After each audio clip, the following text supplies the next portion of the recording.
झटका है, जड़ से झटका है। क्योंकि अभी अनिल जी ने बताया, वो महाराष्ट्र में सबसे बड़े नेता अगर कोई बीजेपी के है जो ओबीसी नेता, तो वो अपने मुंडे जी थे।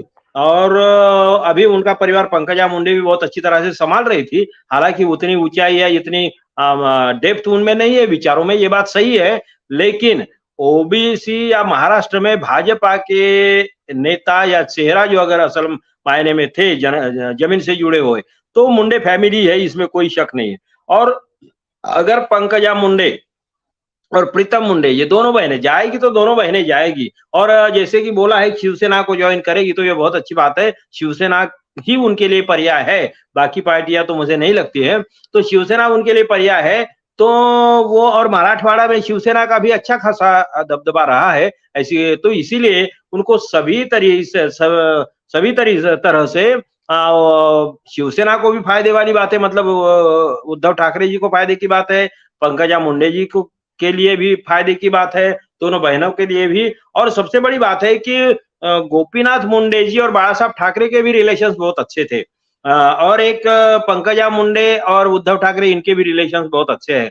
तो ये बीजेपी का आधा ही खिसक जाएगा। मतलब ऐसा समझ लीजिए, यूं समझ लीजिए कि इस तरीके की बातें चल गई, तो पहले बीजेपी ने क्या किया, या समझ लीजिए मैं थोड़ा खुलकर अगर बोलना चाहूँ, तो महाराष्ट्र के उच्च वर्णीय नेताओं ने या आरएसएस के जो भी उच्च वर्णीय नेता या उनकी विचारधारा के नेताओं ने क्या किया कि बहुजन या ओबीसी के नेताओं का खात्मा किया पहले से। जिन्होंने पार्टी को बढ़ाया, जिन्होंने गांव तक पहुंचाया, आम आदमी तक बीजेपी की पहचान बना दी। जैसे कि विदर्भ की ही बात करें तो हमारे महादेवराव शिवनकर थे, लक्ष्मणराव मानकर थे। पहले एमएलए जो थे ना, तो उनमें से महादेवराव शिवनकर का नाम आता है।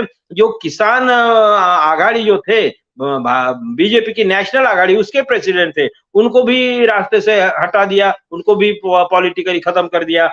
लक्ष्मणराव मानकर थे, बीजेपी के महाराष्ट्र के उपाध्यक्ष रहा करते थे एक जमाने में, उनको भी खत्म कर दिया।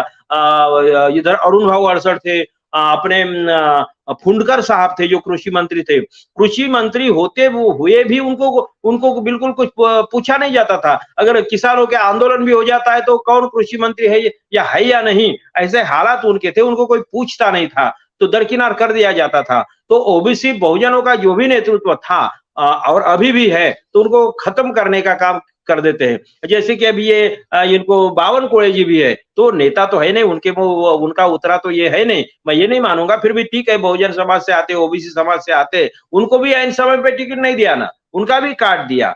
तो कहने का मतलब ये है कि ये चाहती है बीजेपी या संघ कि बहुजन ओबीसी नेतृत्व यहाँ पे ना पनपे। अब पंकजा मुंडे की बात ऐसी है कि ये कोई बावनकुळे नहीं है, या पंकजा मुंडे कोई महादेवराव शिवनकर जैसे नहीं है, या पंकजा मुंडे कोई फुंडकर साहब नहीं है। ये तो यानी पूरा मराठवाड़ा और महाराष्ट्र में भी अपने मुंडे साहब, गोपीनाथ जी मुंडे जी का बहुत बड़ा जनाधार था।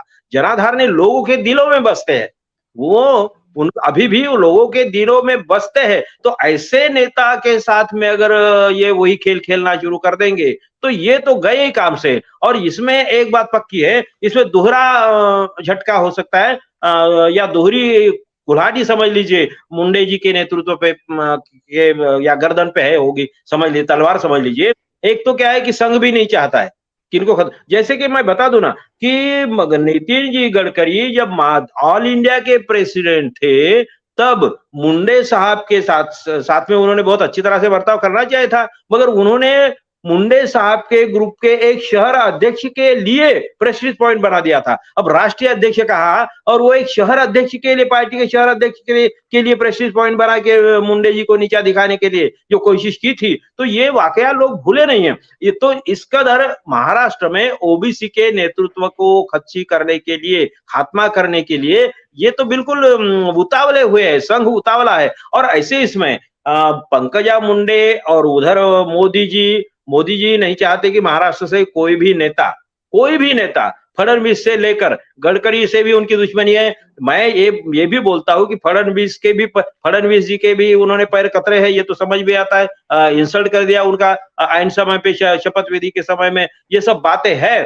पंकजा मुंडे भी नहीं चाहिए। और ये दोनों तरह से अब ये इतनी बहुत बुरी हालात में फंस गई है मुंडे जी कि उन्होंने इतना क्लियर कट स्टैंड ले लिया है। नहीं तो ये कोई सीधी सी सादी बात नहीं है। महिलाओं के बारे में पंकजा मुंडे या प्रीतम मुंडे इनको कुछ लेना देना है नहीं। मैं अभी भी बोलता हूँ, मैं ये नहीं कहूंगा कि भाई चलो दुश्मन के साथ में दुश्मनी कर रहे तो चलो हम इनके सर पे झंडे उठाए या अपने इस पे ये जय जयकार वगैरह वाले फालतू बातें हम करेंगे नहीं। मगर एक बात है, इनसे कोई लेना देना, इनको अभी अगर ये ले लेती है ना पार्टी तो ये तो फिर बीजेपी वाली और फिर इनकी आरतियां गाना शुरू कर देंगे, पवाड़े कहेंगे। तो ये कोई ओबीसी के नेता है नहीं। ये बात गोपीनाथ जी मुंडे की बात अलग थी, इनको कोई सेंस भी नहीं उस लेवल का, ये कोई समझ नहीं है, बहुत ही बचकानी बातें भी करती है। ये भी सच है, मैं सच बता दूं क्यों। मगर हमारा बदकिस्मती हमारी ऐसी है कि ओबीसी समाज को भी क्या है कि वो समझने वाले, कुछ सोच रखने वाले, पॉलिटिकल सोच रखने वाले मैच्योर नेता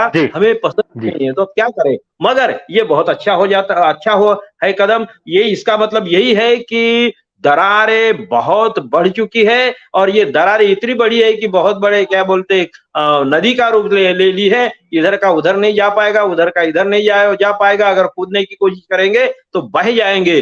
बीजेपी के टुकड़े टुकड़े होना संभव है, ये ध्यान में रखिए और यही लड़ाई करते और इसीलिए